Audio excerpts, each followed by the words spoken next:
அவகிட்ட ஒரு விஷயம் சொல்லணும். நான் இங்க உன் மவ குத்துக்கல்ல தானே இருக்கேன், என்கிட்ட சொல்லு அந்த விஷயத்த. ஏண்டி குடு விஷயத்த சொல்லணும். நீ போனதுல இருந்து உள்ள போனவதான் பெட்ரூம்ல படுத்து உறங்கிட்டு இருப்பா மகாராணி. நீ போய் எழுப்பி விடுப்பா. அவ பெட்ல படுத்துட்டு கிடக்கா. ஒரு நாள் அவ படுக்க மாட்டாளே நேரத்துக்கெல்லாம் அங்கேயும் இங்கேயும் கலகலன்னு சுத்திட்டு இருப்பாளே. மருமோளை தலையில தூக்கி வச்சு கொண்டாடுப்பா.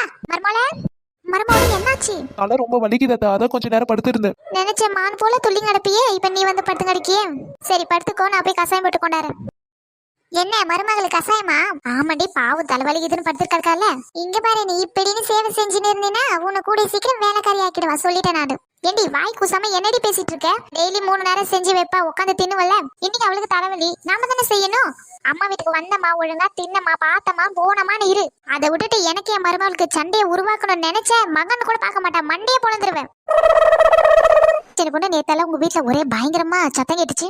வேற என்னக்கா? எனக்கு எங்க மாமியாருக்கும் சண்டை தான். மருமோள என்னத்த? மருமோள சாப்பிட்டியா? சோறு போட்டு கொண்டாட்டா? என்னத்த இதெல்லாம் புது பழக்கம்? நீங்க சாப்பிடாம என்னைக்கு நான் சாப்பிட்டுருக்கேன்? நீங்க போய் சாப்பிடுங்க, சோறு குழம்பெல்லாம் ஆறப்போகுது, அப்புறம் நான் சாப்பிட்றேன். சரி மருமோள. என்னத்தாச்சு உங்களுக்கு? ஏன் இப்படி குமுறி குமுறி அழுதுட்டு இருக்கீங்க?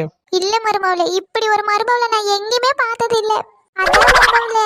சரிங்க அத்தை, கண்ணை தொடச்சிட்டு போய் சாப்பிடுங்க, ஆறிட்ட போகுது. என்ன சின்ன பொண்ணு, நேத்து தானே சண்டை, இன்னைக்கு என்னடான்னா உங்க மாமியாரு நீ சாப்பிட்டாதான் நான் சாப்பிடுவேன் அப்படின்ட்டு ஆனந்த கண்ணீர்லாம் வடிச்சிட்டு போகுது. ஏக்கோ, நேத்து நடந்த சண்டையில என் மாமியார் ஏதாவது சாப்பாட்டுல பேதி வந்து கலந்துருச்சுன்னா அதுக்கு தான் என் மாமியார் ஃபர்ஸ்ட் சாப்பிட சொல்லிட்டு அப்புறம் எதுவும் ஆகலன்னா 2வது சாப்பிடலான்னு இருக்கேன்.